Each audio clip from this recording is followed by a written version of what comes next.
Muy buenos días, hermanos y amigos que nos visitan en esta mañana. Es un placer tenerlos aquí, a todos ustedes, una vez más. Que el Señor los bendiga. Definitivamente que estamos viviendo en tiempos bastante difíciles. Déjenme decirles de que estamos viviendo, como ustedes saben, en una época donde la mayoría de las personas tienen un concepto demasiado alto para ellas mismas. Pero déjenme decirle que esta manera de pensar, hermanos y amigos, no es nuevo. Muchos de ustedes la han usado. Muchos piensan que van a ir al cielo por sus buenas obras. Sin embargo, una de las cosas que podemos observar es que desde la caída de Adán y de Eva, en el capítulo 3 de Génesis, podemos ver cómo ellos cosen estas hojas de higuera para esconder su vergüenza. Y déjenme decirle que hasta hoy pasa lo mismo. El ser humano sigue buscando maneras de cómo esconder su pecado y continúa intentando cubrir su condición espiritual con religión, con la moralidad, con las buenas nuevas, incluso comparándose con otros hermanos y amigos. Y esta precisamente es una de las razones por las cuales el apóstol Pablo le escribe a la iglesia de Éfeso para confrontar todas estas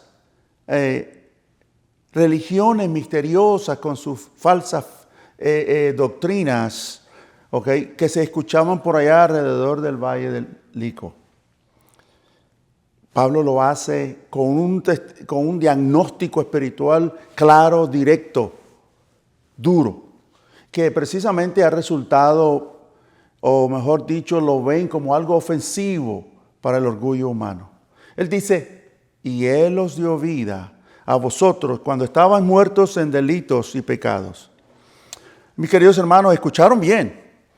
Dice muertos, no dice enfermos, no dice débiles, no dice confundidos, dice muertos. Pero si está muerto, entonces toda la obra de salvación debe de venir completamente de Dios. Por eso, en nuestro pasaje de hoy, no exalta lo que el hombre haga, sino que exalta la gracia de Dios. Voy a pedirles que se pongan de pie, por favor, y con reverencia, para leer las Sagradas Escrituras en Efesios capítulo 2, del 1 al 10. Dice así la palabra del Señor. Y Él os dio vida a vosotros cuando estabais muertos en vuestros delitos y pecados, en los cuales anduvisteis en otro tiempo, siguiendo la corriente de este mundo, conforme al príncipe de las potestades del aire, el espíritu que ahora opera en los hijos de desobediencia, entre los cuales también todos nosotros vivimos en otro tiempo, en los deseos de nuestra carne, haciendo la voluntad de la carne y de los pensamientos. Y éramos por naturaleza hijos de ira, lo mismo que los demás. Pero Dios, que es rico en misericordia, con su gran amor con que nos amó, aun estando nosotros muertos en pecados, nos dio vida juntamente con Cristo. Por gracia sois salvos. Y juntamente con Él nos resucitó y asimismo nos hizo sentar en los lugares celestiales con Cristo Jesús, para mostrar en los siglos venideros las abundantes riquezas de su gracia en su bondad para con nosotros en Cristo Jesús. Porque por gracia sois salvos por medio de la fe, y esto no de vosotros, pues es don de Dios, no por obras, para que nadie se gloríe, porque somos hechura suya, creados en Cristo Jesús para buenas obras, las cuales Dios preparó de antemano para que anduviésemos en ellas. Pueden sentarse, que el Señor bendiga su santa palabra. Hermanos, en nuestro pasaje de hoy, permítame tratar de resumir lo que el apóstol Pablo está tratando de decirnos a todos nosotros en 4 diferentes verdades. Primero, nuestra condición antes de Cristo era que estábamos espiritualmente muertos. Cuando leemos los primeros 3 versículos, vemos que nos da exactamente uno de los diagnósticos espirituales más claros, directos de la Biblia.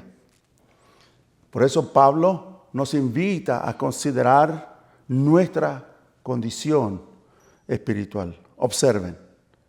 Queridos hermanos, Pablo dice en el versículo 1, estábamos muertos.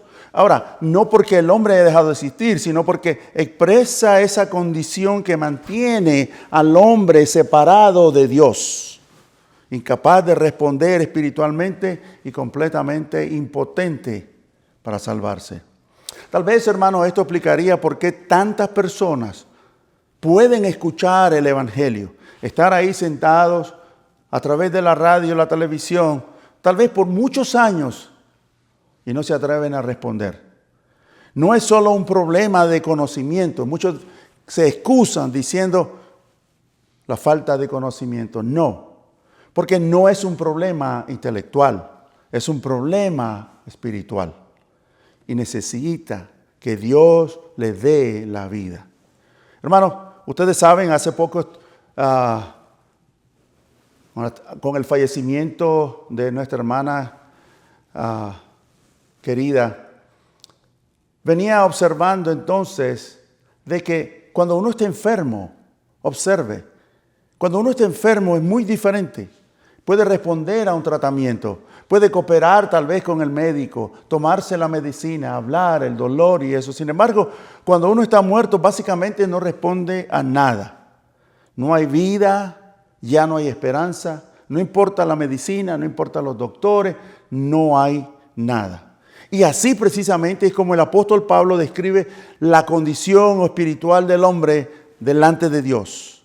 El hombre sin Cristo está totalmente muerto.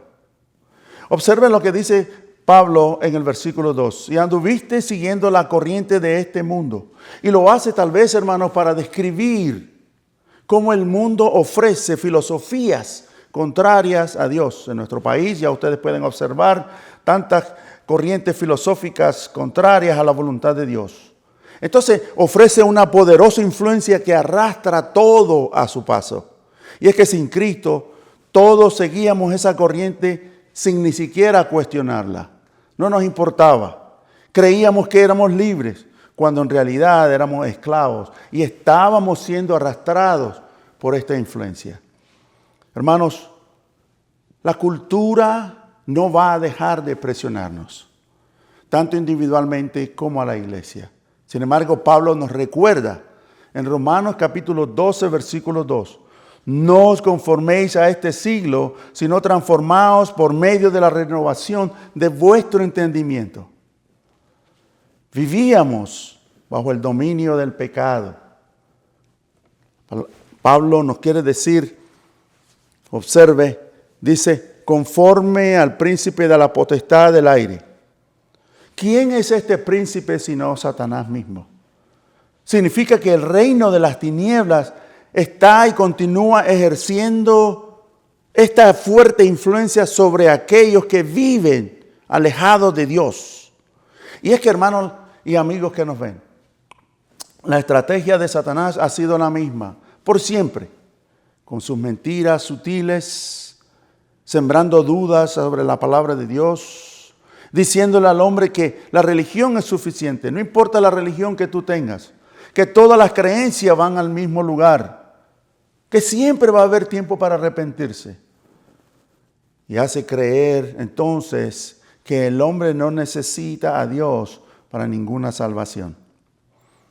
Pablo continúa al final de su diagnóstico diciendo, éramos por naturaleza enemigos de Dios y estábamos bajo su ira. Por supuesto, hermanos, que el día de hoy estas palabras son incómodas para el hombre moderno. Muchos hablan de amor, amor, amor, ¿ok? Pero pocos quieren escuchar acerca de su ira. Y saben, hermanos, su ira no es un arrebato emocional, racional, así como el de usted y yo cuando nos enojamos por nada. La respuesta de Dios es justa y santa contra el pecado. Y si Dios no castigara el pecado, dejaría precisamente de ser justo. ¿Cuántos entonces deberíamos de hacer una pregunta muy personal? ¿Cómo me veo delante de Dios? ¿Será que tengo que mejorar algo o tal vez necesito una nueva vida. Hermanos, mientras la persona crea solamente que necesita los pequeños ajustes en su vida, déjeme decirle que nunca va a comprender la grandeza de la cruz. Y eso precisamente es lo que Pablo, hermanos, quiere que comprendamos. La gravedad de nuestro pecado, la profundidad de nuestra ruina. Que dejemos de confiar completamente en nosotros mismos para así apreciar la inmensidad de la gracia de Dios. Lo cual me lleva a este segundo punto. Observemos entonces, nosotros estábamos muertos, seguíamos la corriente de este mundo, vivíamos bajo el dominio del pecado, éramos hijos de ira y ahora necesitábamos la intervención de Dios. Cuando leemos en el versículo 4, oh hermanos, pero Dios. Estas dos palabritas, hermanos, tienen un muy grande significado porque son el puente de nuestra condición y de la esperanza. Y esta esperanza es para cambiar la historia de la humanidad. La esperanza del Evangelio no comienza con lo que el hombre puede hacer, sino por lo que Dios hace. Observe, Pablo dice, pero Dios, que es rico en misericordia. Observe, hermano, que dice rico en misericordia. No dice que tenía una cuarta parte, que tenía un poquito. No. Dice rico en misericordia, nos amó. No porque hicimos buenas obras o porque Dios vio nuestro potencial para hacer buenas obras. No, hermano. Dice simplemente que Él nos amó. Y es que el origen precisamente de la salvación está en el corazón de Dios. No en cualquier obra, en cualquier mérito que el hombre pueda hacer. Observe con esta ilustración, tal vez puede ayudarnos una persona que cae en el pozo. Comienza a desesperarse, a perder fuerzas, comienza a pelear con el agua y a agarrarse de las paredes del pozo, pero no puede. Y la gente allá arriba, gritándole, mira, coge aquí o aquella piedra, no. Se necesita que alguien vaya abajo y lo rescate. Queridos hermanos, precisamente eso fue lo que hizo Dios en su Hijo Jesucristo. Al descender hasta nuestra condición para venir aquí y poder rescatarnos. Y eso precisamente es la esencia del Evangelio. Pablo continúa diciendo, aún estando nosotros muertos en pecados, nos dio vida juntamente con Cristo. Por gracia sois salvos. Hermanos, observaron nuevamente el contraste de las dos posiciones. Estábamos muertos, pero Dios nos dio vida. No dice que Dios nos ayudó a seguir viviendo en nuestro estado que estábamos. No. Dice, Dios nos dio vida. Ustedes y yo sabemos que ningún muerto puede resucitarse por sí mismo. Necesita el poder de Dios. Y cuando Dios salva a una persona, no solo lo cambia internamente, sino cambia muchas de sus costumbres. Porque cambia el corazón. Y ahora este nuevo creyente comienza a amar lo que antes despreciaba. Ahora quiero estar metido con Dios. No quiero nada con el pecado. Precisamente en el versículo 6, entonces Pablo continúa diciendo, y juntamente con Él nos resucitó. Y asimismo nos hizo sentar en los lugares celestiales con Cristo Jesús. Y es que como acabo de decir, toda resurrección requiere el poder de Dios. Aunque seguimos viviendo en este mundo, nuestra posición ahora delante de Dios ha cambiado por completo. Observe, hermano, antes estábamos condenados, ahora estamos justificados. Antes pertenecíamos al reino de las tinieblas, ahora pertenecemos al reino de Dios. Antes éramos enemigos de Dios, ahora somos sus hijos. Nuestra identidad ya no está determinada por lo que éramos antes. Ahora está determinada por la unión que tenemos con Jesucristo. Hermanos, continuamos y nos preguntamos por qué Dios nos salvó. Muchos responderán, porque Él nos amó. Y en parte, hermano, déjeme decirle, amigos que nos ven, usted tiene razón. Sin embargo, Pablo menciona otro propósito. Dice, para mostrar en los siglos venideros las abundantes riquezas de su gracia, en su bondad para con nosotros en Cristo Jesús. Cada uno de nosotros que estamos aquí, cada creyente es una evidencia viviente de que Dios sigue rescatando pecadores. La iglesia completa es como un trofeo de la gracia de Dios, porque exalta lo que Dios fue capaz de hacer con personas que estaban espiritualmente muertas. Tal vez algunos aquí, sin darse cuenta, han comenzado a olvidar de dónde los sacó el Señor. Pero este pasaje tiene que volvernos a la realidad. Todo lo que somos por gracia. Si hoy permanecemos firmes, es porque Dios nos sostuvo. Si seguimos creyendo, es porque Dios continúa obrando en nosotros. No existe lugar, hermanos, para la autosuficiencia. Solo existe lugar para mostrar nuestra gratitud. Amigos que están aquí con nosotros por primera vez, o tal vez nos ven a través de esta red social. Tal vez ustedes han intentado cambiar, ustedes recuerdan al final del año hacer nuevas resoluciones. Quieren comenzar una etapa. Han tratado de dejar ciertos malos hábitos, pero siempre vuelven al mismo lugar. ¿Por qué? Porque, mi querido hermano, amigo, no es por culpa de tu conducta, es tu corazón. Solamente Dios puede darte un corazón nuevo. Y tú no estás demasiado lejos para la gracia de Dios. Nadie puede decir, yo he pecado mucho y Dios no me va a perdonar. No. Mientras nos acerquemos a Él humildemente, con fe y arrepentimiento, Él va a darnos lo que necesitamos. Entonces, ¿cómo es posible que un pecador pueda ser aceptado delante de un Dios santo? ¿Cómo podemos recibir esta salvación que se nos ofrece a nosotros? Lo cual me lleva a mi tercer punto. Observen, ¿cuál es el fundamento de nuestra salvación? Dice, porque por gracia sois salvos por medio de la fe, y esto no de vosotros, pues es don de Dios, no por obras para que nadie se gloríe. Hermanos, amigos, no es haciendo más, sino recibiendo lo que Dios ya hizo en Cristo por nosotros. Observe, es importante esta palabra de su gracia, es mejor que lo entendamos, porque es el favor inmerecido de Dios a quienes merecían únicamente la condenación. Significa que Dios no nos salva porque Él decidió extender su gracia. La gracia, hermanos, de Dios no significa que Él ignoró el pecado. El pecado sí fue castigado. Dios no pasó por alto nuestro pecado. Lo juzgó en su Hijo, en la cruz del Calvario, donde la justicia y el amor de Dios se encontraron perfectamente. Por eso en la cruz la gracia de Dios tiene un costo.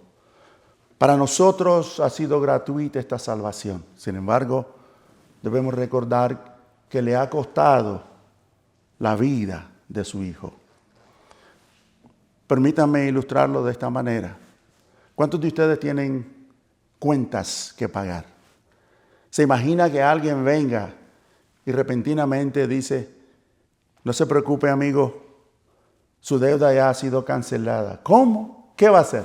¿Va a estar triste o va a estar contento? No porque usted no lo podía pagar, sino porque su deuda ha sido pagada por completo. Hermanos, nuestra deuda con Dios era infinita. Solo Cristo la pagó completamente en la cruz del Calvario.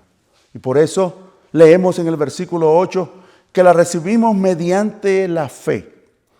Y la fe no es confiar en uno mismo lo que uno pueda hacer.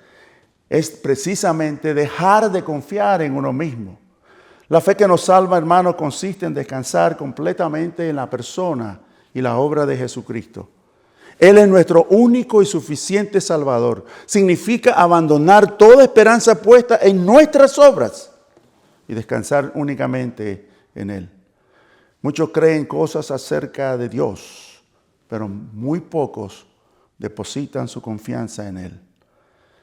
La fe que encontramos en la Biblia no es solo creer que Jesús salva, es confiar en Él como el único que puede hacerlo.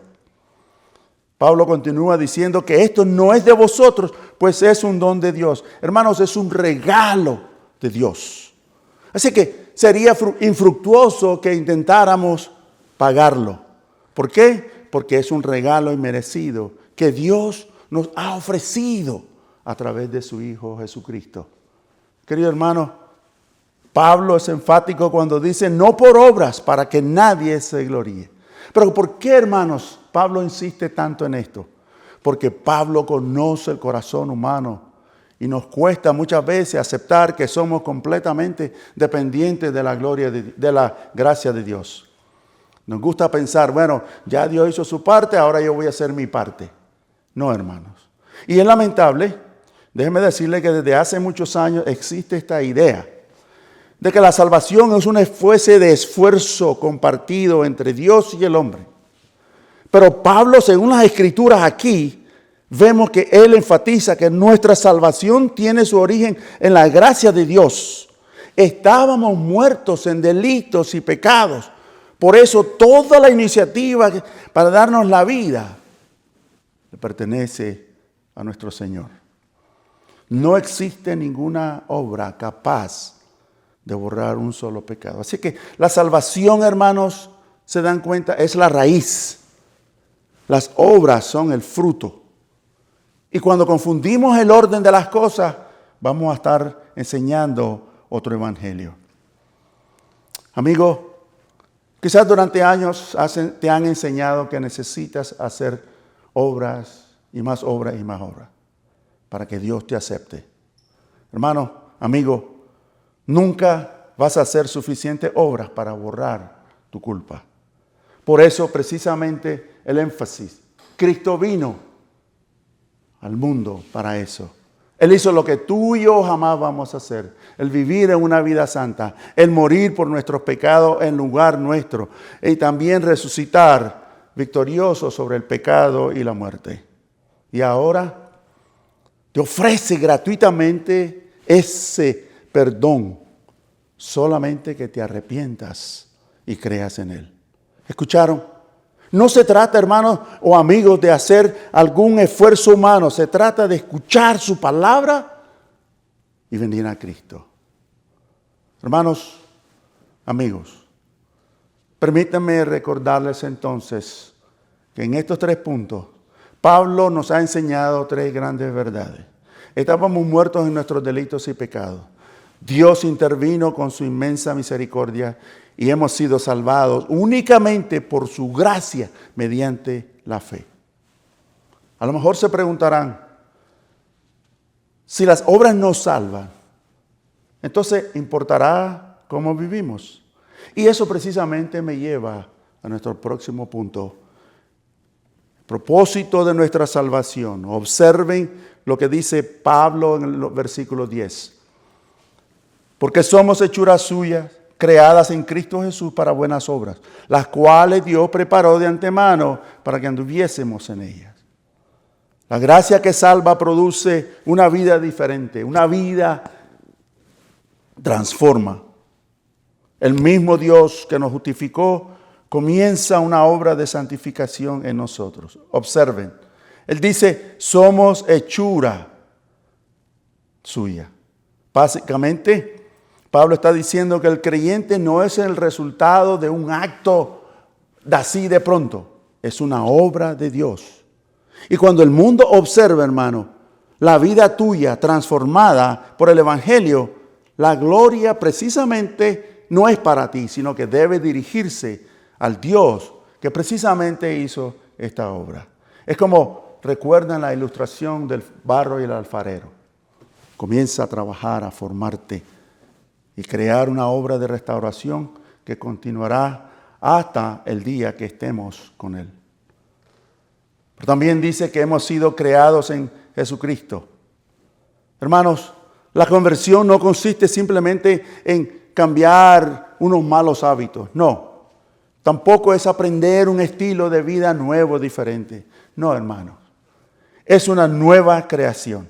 Por eso Pablo en 2 Corintios 5:17 dice, de modo que si alguno está en Cristo, nueva criatura es. Las cosas viejas pasaron. He aquí todas son hechas nuevas. Pero también dice, fuimos creados para buenas obras.